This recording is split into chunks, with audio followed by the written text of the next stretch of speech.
6వ తరగతిలోని ముఖ్యమైన ప్రకృతి వికృతి పదాలు. ఇవి చాలా ఇంపార్టెంట్. టెట్ డిఎస్లో ఇవి రావడం జరుగుతుంది. దీని నుంచి తప్పకుండా ఒక మార్క్ వచ్చే ఛాన్స్ ఉంటుంది. ఒకసారి చూడండి.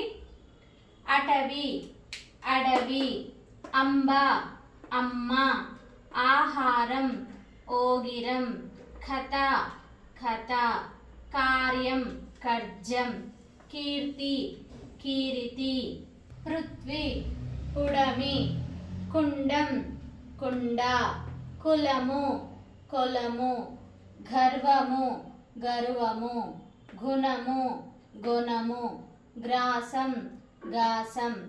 మనకు ఈ ప్రకృతి వికృతుల్లో కొన్ని అక్షరాలు మాత్రమే తేడా ఉన్నాయి. చూడండి, ఇక్కడ కుండం అనుంది, ఇక్కడ కుండ అంటే సున్న తీసేస్తే వికృతి పదం అవుతుంది.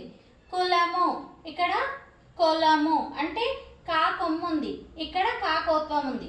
ఇట్లా కొన్ని గుర్తులు పెట్టుకుంటే మనకు ఈజీగా అర్థమవుతుంది. కొంచెం మార్పు చేసి గుర్తు పెట్టుకోవాలి మనం. ఇవి చాలా చాలా ఇంపార్టెంట్ అయిన ప్రకృతి వికృతి పదాలు.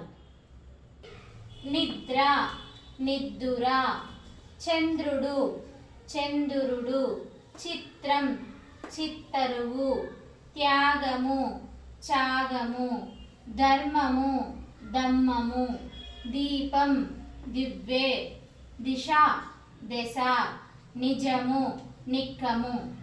ఇవన్నీ కూడా ప్రకృతి పదాలు, ఇవన్నీ కూడా వికృతి పదాలు.